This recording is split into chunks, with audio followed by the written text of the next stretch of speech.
In 1990, Our Price was Britain's largest dedicated music retailer. Not HMV, not Virgin, Our Price.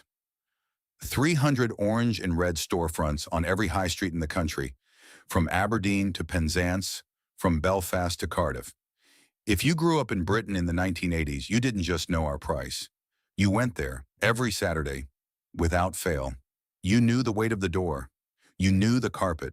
You knew the sound of a chart single bleeding out of the speakers before you'd even walked in. You knew the feeling of flipping through the racks with 50 pence more than last week, trying to make the most important decision of your weekend. Then in 2004, the last store closed.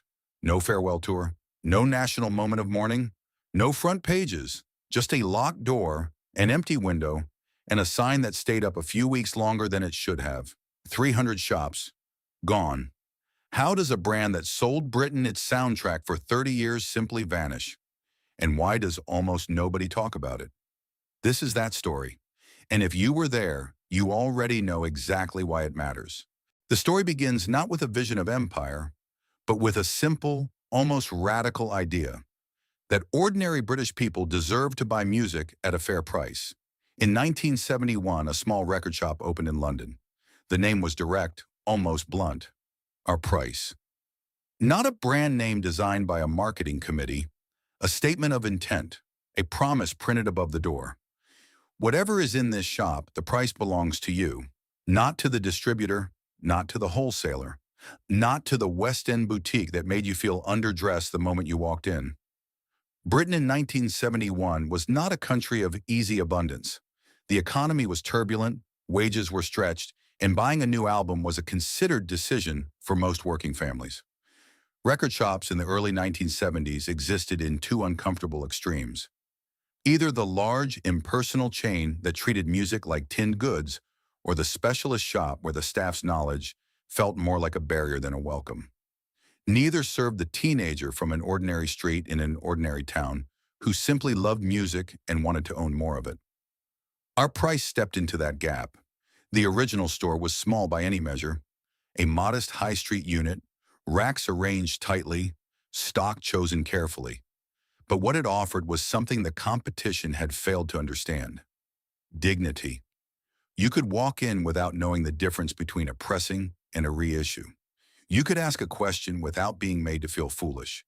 You could browse for 20 minutes and leave with nothing, and nobody would make you feel that your time or your taste was inadequate. The pricing model was the engine. Our Price built its early reputation on undercutting the recommended retail price on chart releases and popular catalog titles. In an era before consumer price comparison, this was genuinely disruptive. A new album that cost 30 shillings elsewhere might be found at Our Price for noticeably less. For a 16-year-old with limited pocket money, that difference was not trivial. That difference was a second single.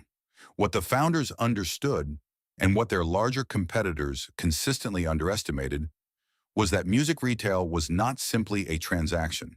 It was a relationship. The customer who saved up and bought their first album at Our Price would come back the following Saturday, and the Saturday after that. Loyalty in the music business was not manufactured by advertising.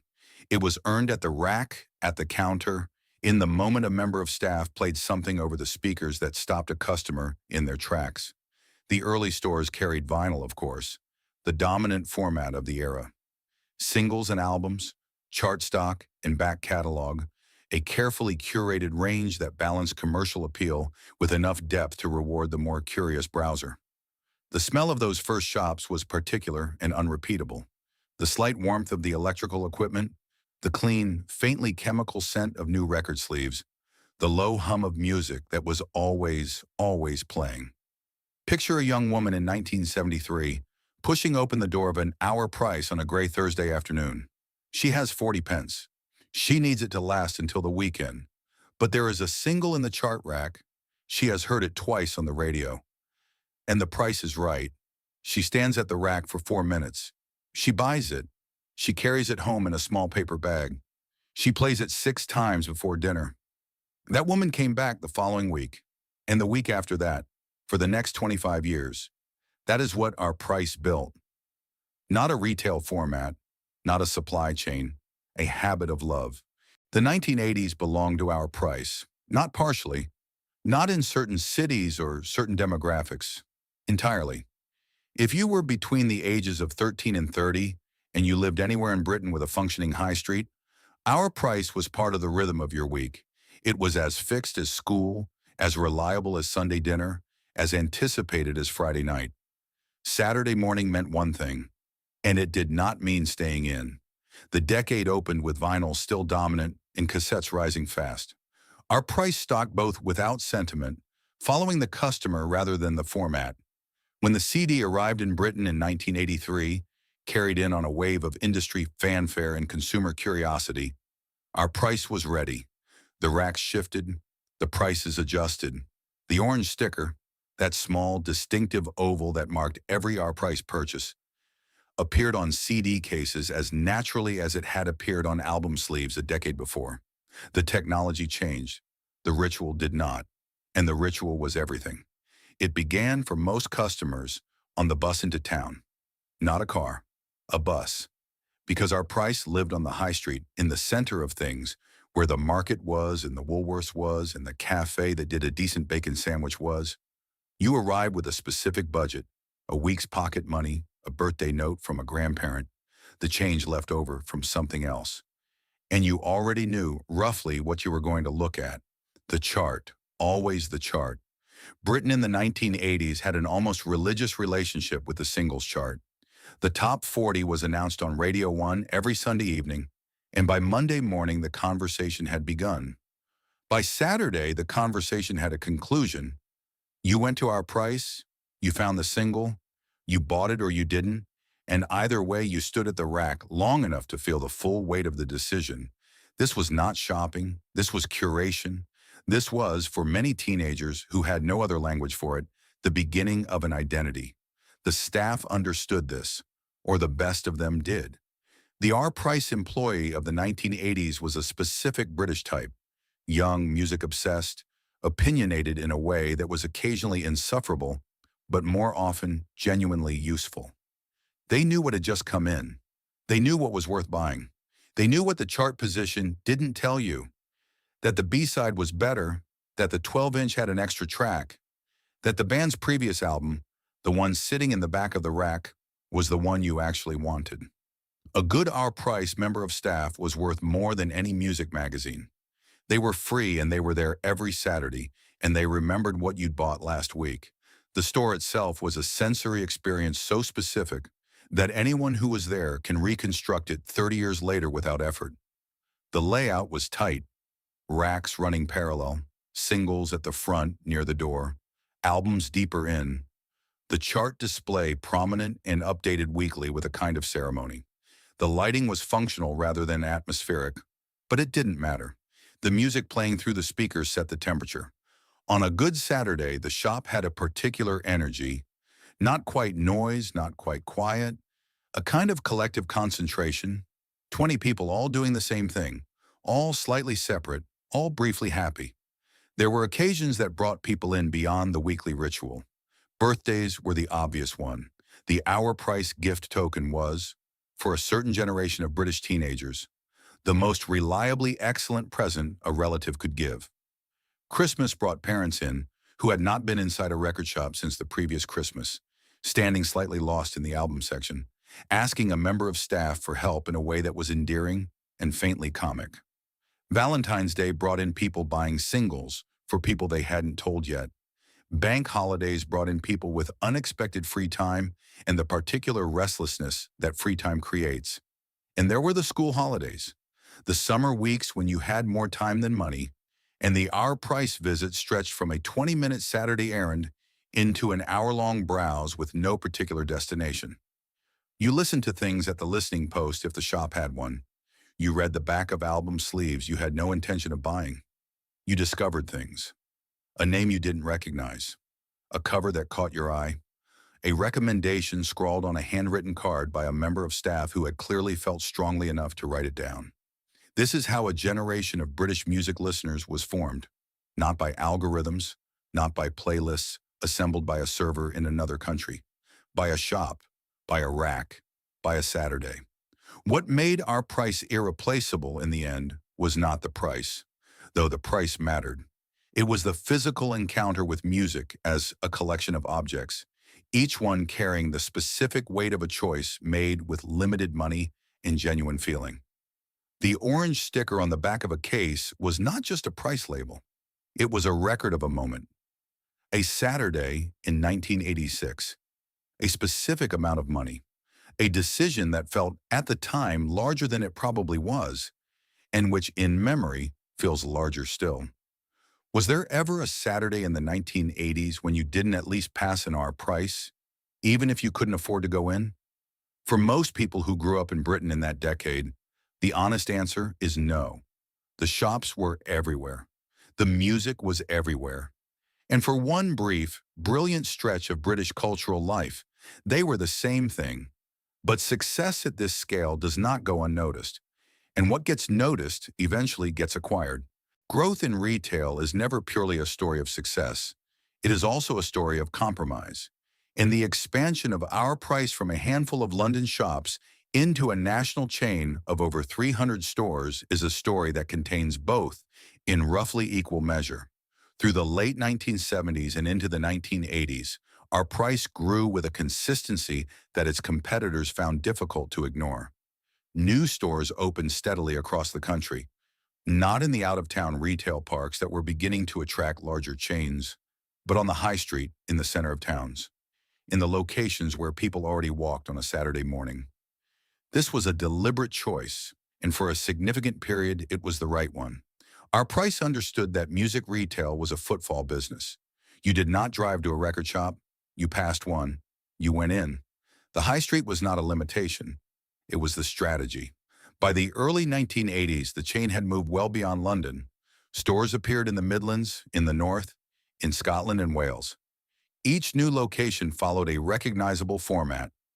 The orange and red signage, the chart rack near the entrance, the layout that a customer from any other R price could navigate without a moment's hesitation. Consistency was the point. You could walk into an R price in Leeds and feel, without adjustment, that you were in the same shop you'd left in Bristol. The experience was transferable. The ritual held. For the young people who took jobs in the new stores, the expansion represented something genuinely exciting.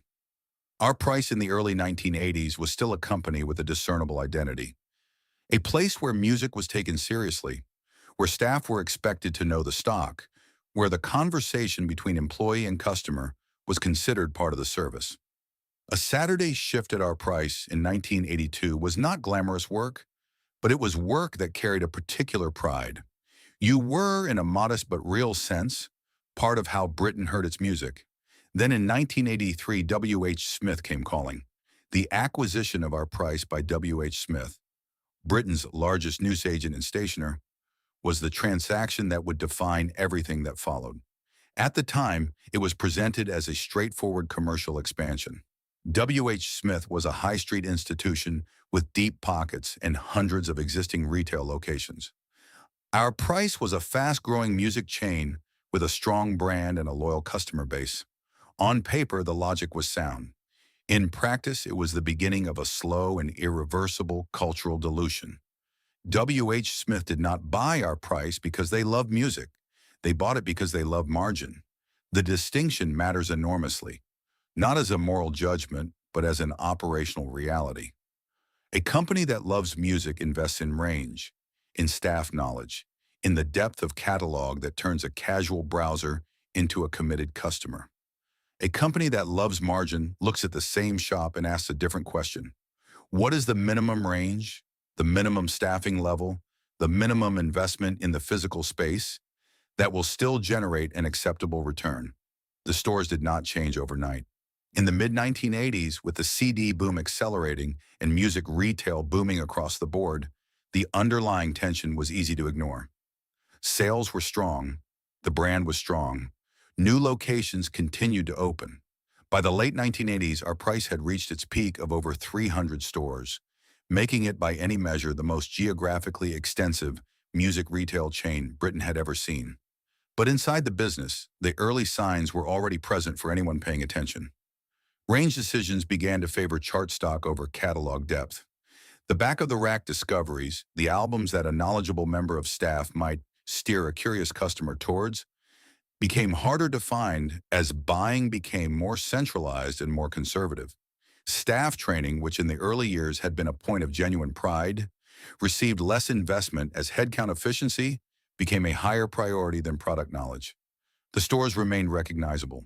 The carpet was still the same carpet. The orange sticker was still on the product. But something in the atmosphere had shifted, something that a regular customer might not have been able to name precisely, but would have felt nonetheless. The expansion machine had done its work. Our price was everywhere. The question that nobody at W.H. Smith's headquarters was asking with sufficient urgency was a simple one. Now that it was everywhere, what exactly was it? A music shop built on passion and run by people who understood what music meant to its customers was one thing. A retail format generating footfall and margin for a stationery company was quite another. From the outside, they looked identical. From the inside, from behind the counter, from the stock room, from the Saturday morning queue at the till, the difference was becoming harder to ignore. The peak had been reached, the flag was planted, and the seeds of everything that followed were already in the ground. By 1990, our price was not simply a chain of music shops. It was a fact of British life. 330 stores. Every major city, every market town with a high street worth the name. The orange and red signage had become so familiar, so woven into the visual fabric of Saturday Britain, that most people had stopped seeing it the way you stop seeing something that has always been there. Our price was like the post office, like the pub on the corner, like the bus that ran every 20 minutes whether you needed it or not. It was simply part of the landscape, part of the week. At its peak, the company employed thousands of staff across the country, a quiet army of music-obsessed young people who turned up every morning and did something that, from the outside, looked like shopkeeping, but felt from the inside like something closer to a vocation. These were not people who had drifted into a job. These were people who had walked into an Our Price at 16 and never entirely left, who had moved from customer to Saturday staff to full-time employee with the naturalness of someone following a current rather than making a decision. The culture inside the stores at Peak Our Price was particular and irreproducible. Arguments about music were not merely tolerated. They were the medium through which the working day moved. Which album was better? Whether the new single justified the price of the 12-inch. Whether a customer asking for the number one was worth steering towards something they hadn't heard yet. These conversations happened at the counter, in the stockroom, during the quiet hour after opening when the shop was empty and the music played to no one. They were, in retrospect, a form of education, not just for the staff, but for the customers who overheard them. And the customers came, week after week, year after year, with a loyalty that the company's owners would eventually prove entirely incapable of understanding or deserving. The CD boom of the late 1980s and early 1990s transformed the economics of music retail in ways that initially seemed like pure good fortune. Albums that customers already owned on vinyl were being repurchased on CD. The same Pink Floyd record, the same Beatles compilation, bought again in a new format at a higher price point.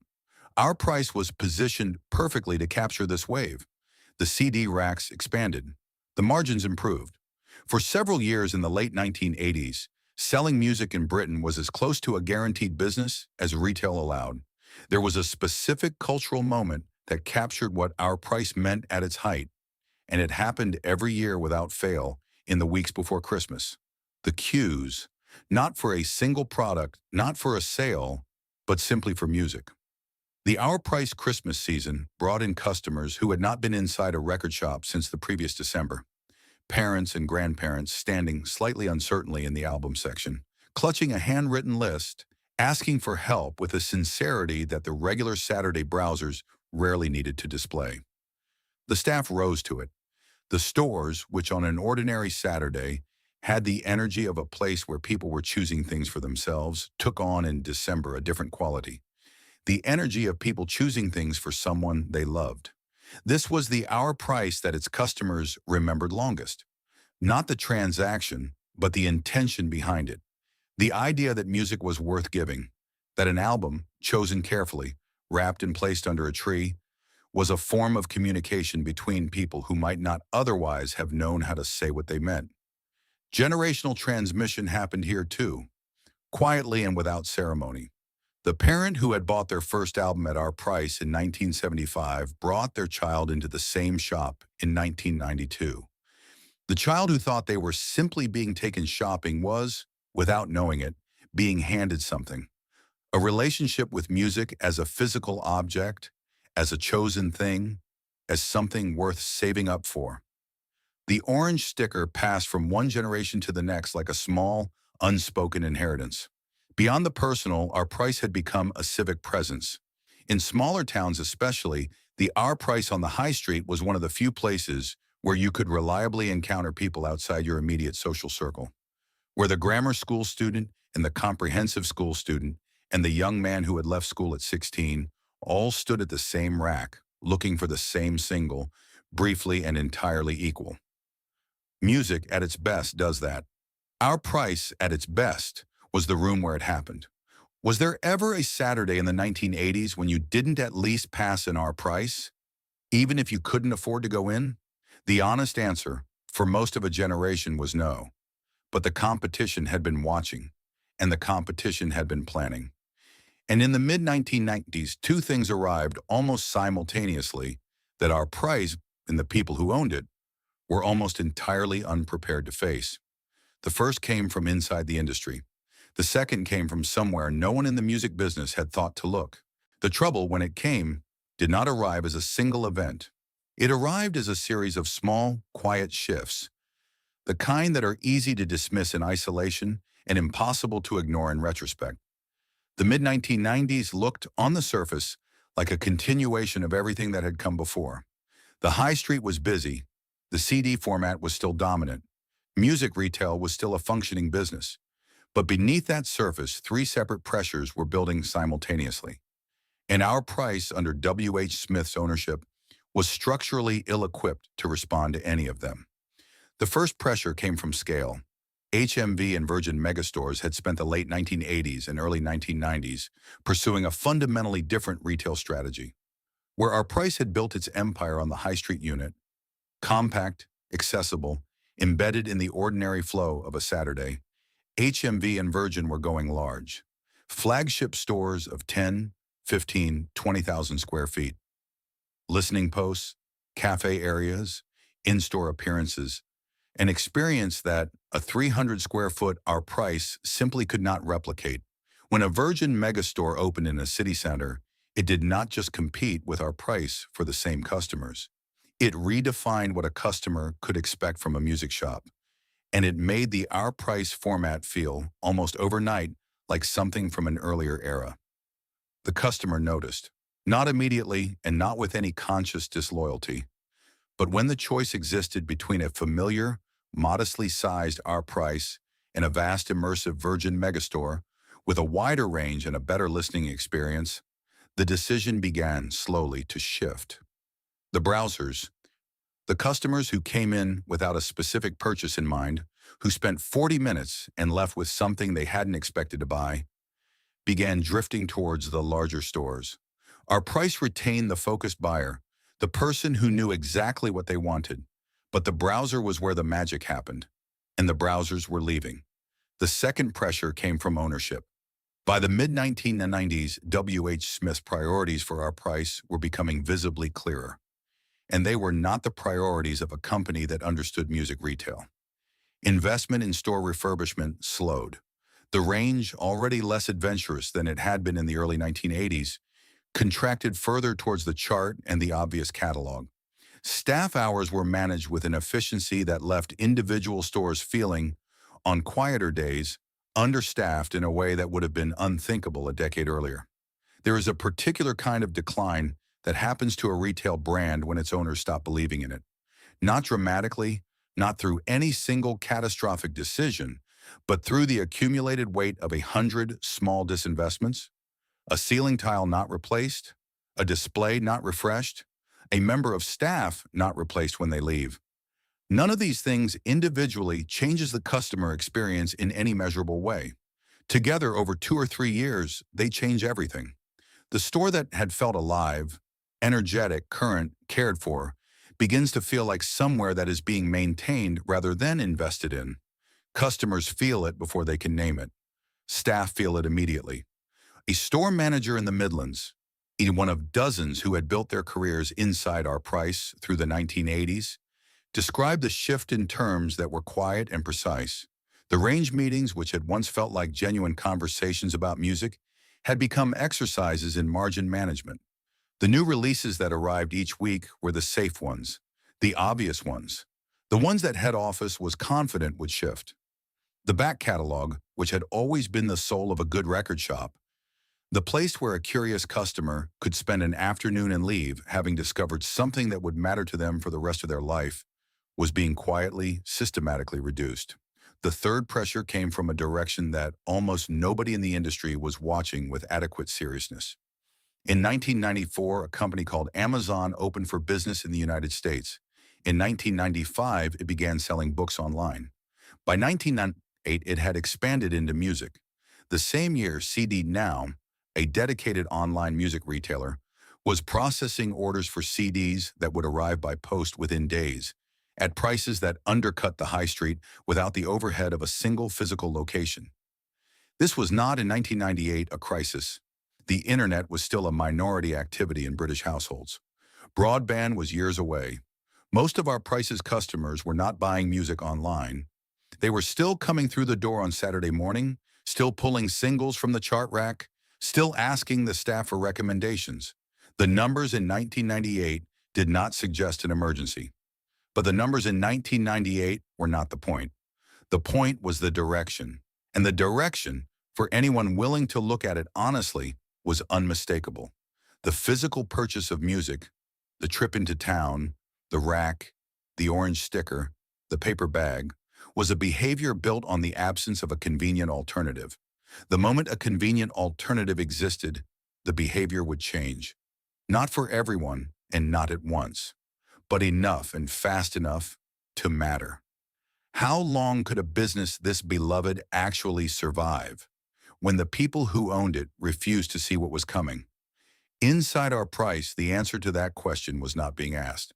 W.H. Smith's focus was on managing the existing asset, not on imagining its future.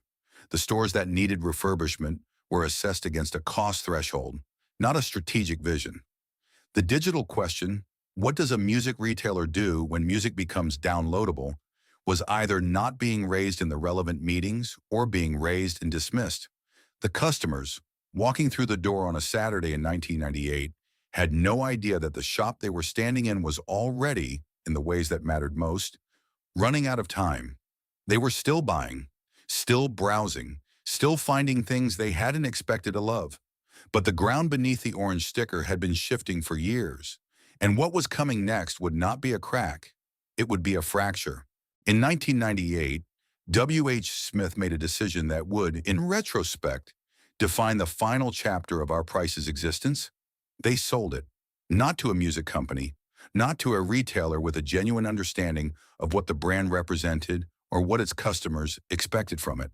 They sold our Price, along with the Virgin Our Price stores that had been operating under a joint venture arrangement since 1992, to a newly formed entity called MVC, Music and Video Club, a name that carried embedded within it a fundamental misunderstanding of what our Price had always been. Our Price was not a club. It was not a membership. It was a shop on your high street that you walked into on a Saturday morning because it was there and it was yours and it had always been there. The Virgin Our Price joint venture itself deserves a moment of examination because it illuminates the confusion at the heart of our Price's final decade. In 1992, W.H. Smith had merged our Price with Virgin's retail music operations, creating a combined chain that operated under both the Our Price and Virgin Our Price names. On paper, this was a consolidation of complementary businesses. In practice, it created a hybrid with no coherent identity. The Our Price customer and the Virgin customer were not the same customer. Our Price had been built on accessibility, on value, on the high street familiarity that made it feel like a local institution rather than a corporate brand. Virgin carried a different set of associations, cooler, edgier, more aspirational. Combining them produced neither. It produced stores that were caught between two identities, satisfying neither fully and investing in both insufficiently. The staff felt this acutely. In stores that had been rebranded to Virgin Our Price, the question of which culture prevailed, the Our Price culture of patient, knowledgeable service, or the Virgin culture of image and aspiration, was never cleanly resolved. The result was a kind of institutional uncertainty that communicated itself, gradually and unmistakably, to customers who had been coming through the same door for 15 years. Then came the MVC years, and with them, the acceleration of everything that had been going wrong. MVC operated Our Price stores from 1998 onwards with a strategy that prioritized cost reduction over customer experience in ways that were, by this point, almost entirely predictable. The range contracted further. The staffing levels dropped. The store environments, which had never fully recovered from the underinvestment of the W.H. Smith years, deteriorated further. The orange and red signage, once one of the most recognizable brand identities on the British High Street, began to feel dated in a way that a coat of paint and a modest refurbishment budget could have addressed, but didn't. There is a specific kind of institutional sadness that settles over a retail space in decline. Not the dramatic sadness of a sudden closure, but the quieter, more corrosive sadness of a place that is being allowed to diminish. Empty shelf facings where stock should be. Promotional displays that haven't been updated in weeks. A member of staff who, when asked about a specific title, no longer has the confidence that the answer they give will be correct, because the systems that would have kept that information current are no longer being maintained with the same rigor. Customers who had been coming to Our Price since the early 1980s began, during the MVC years, to experience this sadness without necessarily being able to articulate its source. The shop was still there, the sign was still up, the chart rack was still near the door, but something essential had left. Some quality of attention, of care, of the sense that the people responsible for this space believed it was worth caring for. They were not wrong to feel it, because by this point, the people responsible for the space had largely stopped believing exactly that. In June 1999, a 19-year-old American student named Sean Fanning released a piece of software called Napster. Within 12 months, 60 million people were using it. Napster did not sell music. It did not stream music. It allowed users to share music files with each other for free across the internet, an activity that was legally problematic from its first day of operation and culturally unstoppable from its first week. The music industry responded with lawsuits. The lawsuits were eventually successful. Napster was shut down in 2001. It made no difference whatsoever. The behavior that Napster had introduced, the expectation that music could be obtained digitally, immediately and without payment, had been absorbed into the culture with a completeness that no legal ruling could reverse. The teenagers who had used Napster in 1999 and 2000 were not, by 2001, returning to the record shop with a renewed commitment to paying for physical product. They were moving to Kazaa, to LimeWire, to whatever came next. The pipeline of young customers that every music retailer depended upon for its long-term survival had been, within the space of roughly 2 years, fundamentally redirected. For Our Price, already weakened by a decade of underinvestment, already confused by the Virgin merger, already operating under ownership that had demonstrated no capacity for strategic adaptation. This was not a challenge to be managed. It was a sentence. And who precisely was supposed to protect the thousands of people who had built their working lives inside this brand, when the people who owned it had spent a decade demonstrating that their primary interest was in extracting value rather than creating it? The answer, of course, was nobody. The decisions made in the W.H. Smith boardroom in the 1980s and 1990s to manage Our Price as a cash-generating asset rather than invest in it as a living brand had consequences that fell not on the executives who made them, but on the store managers who had given 20 years to the company, on the Saturday staff who had turned down other opportunities because they believed in what Our Price was, on the customers who had organized their weekends around a shop that its own owners had quietly decided was expendable. This is the part of the Our Price story that does not appear in the business press accounts of the period. Those accounts focus on market conditions, on digital disruption, on the structural challenges facing physical music retail. These things are real, but they are not the whole story. The whole story includes the fact that our price, by the time Napster arrived, had already been significantly weakened by years of ownership decisions that prioritized short-term margin over long-term investment. The digital disruption did not destroy a healthy business. It administered the final blow to a business that had been made progressively more fragile by the people responsible for its stewardship. There were individuals inside the company who understood this. Store managers who had watched the range decisions with growing alarm. Regional managers who had submitted proposals for refurbishment budgets that were declined. Buyers who had argued for catalog depth and been overruled by margin calculations. These people were not wrong in their diagnosis. They were simply not in the room where the decisions were made. By 2001, the R Price name was disappearing from the high street, not through closure, but through rebrand. Stores that had carried the orange and red signage for 20 years were being converted to the MVC format. The name that had meant something to a generation of British music listeners was being quietly retired without ceremony, without acknowledgement of what it had represented. It is worth pausing on that detail. Our price did not end with a bang. It ended with a rebrand. The sign came down, a different sign went up, and the thing that had been our price, the specific quality of presence, of identity, of meaning that the name carried, was gone. The closure of the stores themselves was still to come, but the death of our price as an idea, as a place that meant something, happened earlier and more quietly than most people realized. The high street in 2002 still looked more or less the same, but something had already left it, and it was not coming back. The end did not come as a single announcement. It came as a series of Mondays. A Monday in 2002 when a store manager arrived at work and found a memo on the desk. A Monday in 2003 when the regional manager stopped returning calls. A Monday in early 2004 when the delivery lorry didn't come. Not because there was a logistical problem, but because there was no longer any point in sending stock to a location that had been quietly marked for closure on a spreadsheet that nobody at the store level had been shown. This is how retail dies at the operational level. Not with a press conference, not with a headline, with a memo, with a missed delivery, with a conversation that happens in a head office meeting room and filters down, days or weeks later, to the person who has been opening the same shop at the same time every morning for a decade.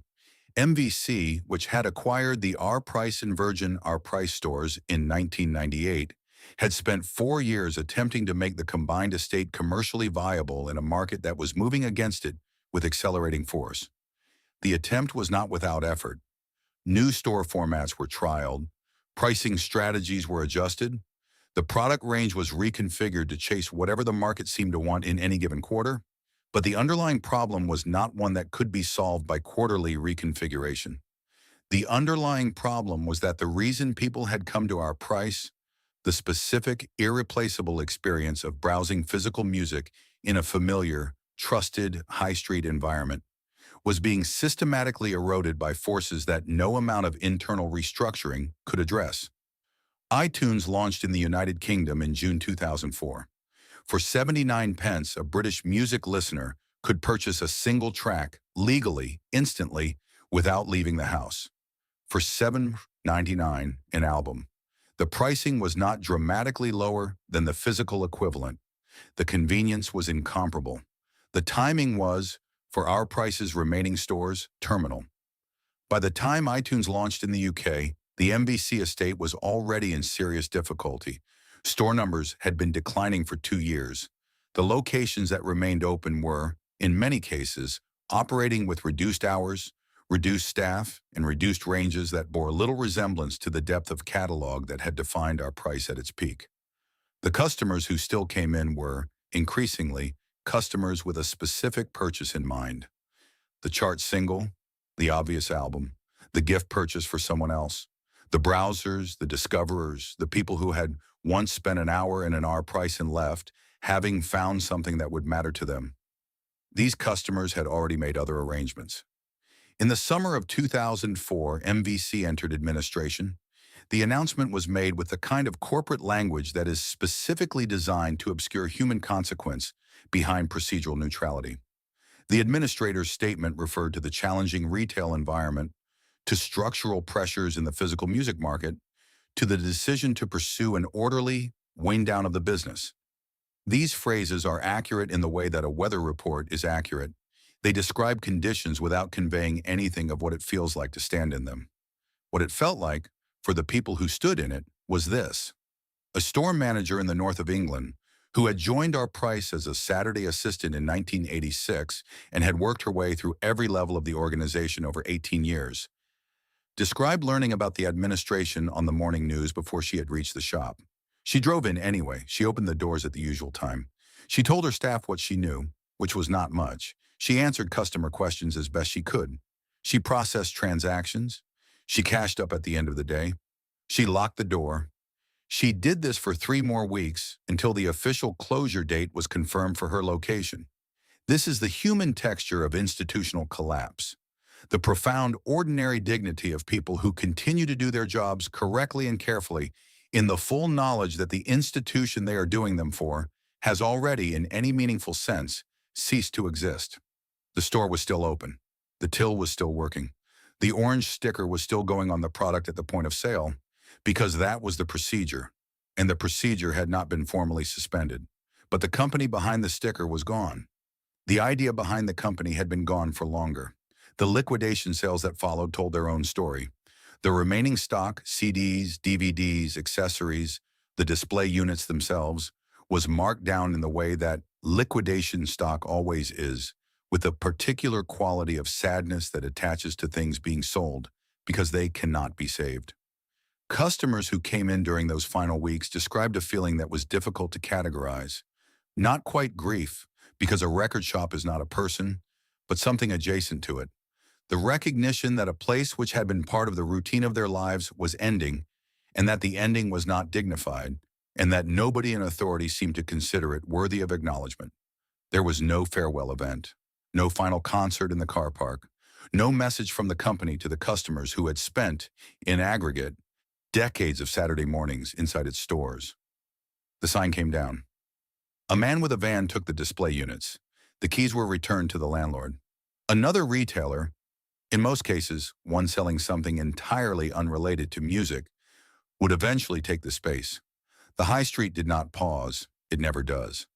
But the people who had worked inside those stores, the Saturday staff who had become full-time employees, who had become managers, who had become regional managers, the people who had given the best years of their working lives to a brand that its owners had failed to protect, these people paused. Some of them found work in other retail. Some moved into completely different industries. Some took the music knowledge they had accumulated over 15 or 20 years and found their way to the independent record shops that were, in 2004, still clinging to existence in the spaces between the chain closures. A small number of them are still there, in the independents, behind a counter, knowing the stock, knowing what came in this week and what is worth buying and what the B-side is and which album you actually want. Doing, in a different shop under a different name, exactly what they had always done. Because the skill, the particular human skill of knowing music and communicating that knowledge to someone who is still discovering what they love, does not disappear when a company enters administration. It simply moves. But the institution that had carried that skill into 300 towns across Britain, that had put it on every high street, made it available to every teenager with pocket money and a Saturday morning free. That was gone. The last MVC store, formerly an Our Price, closed in late 2004. There was no documentation of the final day that reached the public record. No journalist was sent. No photographer waited outside. It closed the way it had been managed in its final years. Without ceremony, without acknowledgement, without anyone in a position of authority treating the moment as one that deserved to be marked. Somewhere in Britain, on that last day, a member of staff turned off the lights, set the alarm, and walked out of a door for the last time. They locked it behind them. They put the keys in their pocket or handed them to someone or left them in an envelope for the administrator. The music that had been playing, whatever was on, Whatever chart, single, or classic album had been providing the soundtrack to the final hours of trading stopped. And the high street, which had carried the sound of our price for 30 years, went quiet. How do you measure what a place meant? Once the place is gone, and the people who ran it have scattered, and the sign has come down, and the carpet has been ripped out, and something entirely different has moved into the space where your Saturday used to live? The answer to that question does not live in any administrator's report. It lives in memory, in the specific, irreducible memory of a generation of British music listeners who learned what they loved in a shop with an orange sticker and a chart rack near the door. And memory, unlike a retail estate, cannot be wound down in an orderly fashion. The space where our price had been did not stay empty for long. That in its own way was part of the loss. An empty shop front at least carries the ghost of what it was: a pound shop, a mobile phone retailer, a betting office. These things are efficient at erasing the past. The carpet comes up, the fittings go. The particular acoustic quality of a room full of CD racks, that slight softness of sound that anyone who spent time in a record shop will recognize without being able to explain, is replaced by hard floors and strip lighting and the specific cheerlessness of a space that has been made to serve a purely functional purpose. Across Britain, in the months and years after the final MBC closures, this transformation repeated itself on high streets from Inverness to Truro. Some of the larger units became charity shops. Some became estate agents. A handful in university towns and larger cities were eventually taken by independent music retailers who understood correctly that the collapse of the chains had left a genuine gap, and who had the courage, in the teeth of everything the market was signaling, to try to fill it. Those independents deserve acknowledgement, because what happened after our price closed was not simply the story of music retail dying. It was also, quietly and against considerable odds, the story of music retail finding a different way to survive. The independent record shop that exists today, in Bristol, in Manchester, in Edinburgh, in a dozen market towns where you might not expect to find one, is operating in a cultural space that our price once occupied and then vacated. It carries deeper catalog. It employs staff who know the stock with the passionate specificity that our price staff had known it in the early years. It hosts events, runs listening sessions, builds a community around the act of buying music as a deliberate, considered physical experience. It is, in almost every meaningful sense, what our price was in 1982, before the acquisition, before the margin management, before the decisions that turned a loved institution into a retail format. The vinyl revival that gathered momentum through the 2010s, Record Store Day, launched in the United States in 2008 and adopted in the UK with immediate and sustained enthusiasm, demonstrated something that the owners of our price had failed to understand, even as the evidence accumulated around them. Physical music was not dying because people had stopped loving it. Physical music was dying because the chains that sold it had stopped making the experience of buying it worth having. The format survived. The institutions that had failed to invest in the experience of the format did not. This is the industry lesson that the collapse of our price left behind, and it is a lesson that extends well beyond music retail. A brand is not a logo. It is not a store count. It is not a margin percentage or a line in an annual report. A brand is the accumulated experience of every customer who ever walked through the door and felt, however briefly, that the place they were standing in understood something about who they were and what they needed. That quality of understanding cannot be manufactured by a marketing department. It is built slowly through genuine investment in the people and the environment and the product that create it, and it can be destroyed. Not quickly, not dramatically, but with terrible completeness. By ownership that treats the brand as an asset to be managed, rather than a relationship to be maintained. W.H. Smith did not set out to destroy our price. MVC did not set out to destroy what remained of it. They made rational decisions in their own terms, in response to real commercial pressures. But rationality applied without understanding is its own form of negligence. And the consequences of that negligence fell, as they almost always do, on the people who had invested most in the institution, the staff who had given it decades, the franchise communities built around it, The customers who had organized part of the rhythm of their lives around its continued existence, the former employees dispersed into the broader economy and largely disappeared from the public record. Some moved into the music industry itself, into labels, into management, into the digital platforms that had helped to make their original employer obsolete. Some moved into independent retail. Many moved into entirely unrelated fields, carrying with them a knowledge of music and a relationship with it that their subsequent employers had no particular use for. What do we lose when the place where we discovered music disappears? And what fills that silence? The streaming platform fills part of it. 40 million songs available instantly at a monthly subscription cost that is less than the price of 2 CDs. The algorithm fills part of it, suggesting, with increasing accuracy, things you might like based on things you already love. These are genuine goods. They are not nothing. But they are not the same thing as standing in a room with other people who are also trying to figure out what they love with limited money and unlimited time in a shop that smelled of carpet and new plastic and the particular electrical warmth of a speaker system that was always playing something. That specific thing is gone, and nothing that has replaced it, not the algorithm, not the streaming service, not the carefully curated independent that carries its memory forward, is quite the same. Something was lost. The question that remains is whether anyone who had the power to prevent the loss understood at the time what exactly it was. Remember the door. It was heavier than it looked. You pushed it, and there was always a moment of resistance, a half second in which the shop seemed to consider whether to let you in, and then it gave, and the sound changed, and the smell changed, and you were inside. The smell was particular, not unpleasant, nothing so simple as unpleasant. It was the smell of a specific kind of indoor air, slightly warm, slightly close, carrying the faint chemical signature of plastic sleeves and the dry electrical breath of speakers that had been running since before you arrived and would continue running after you left. It was the smell of a room that took music seriously enough to dedicate its entire existence to it. You knew it the moment you walked in. You would know it now, 30 years later, if you walked into it again.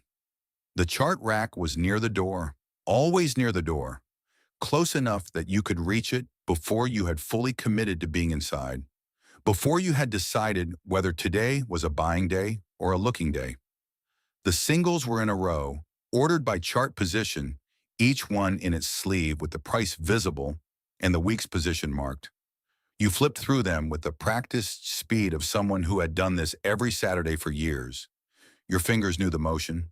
Your eyes knew what they were looking for.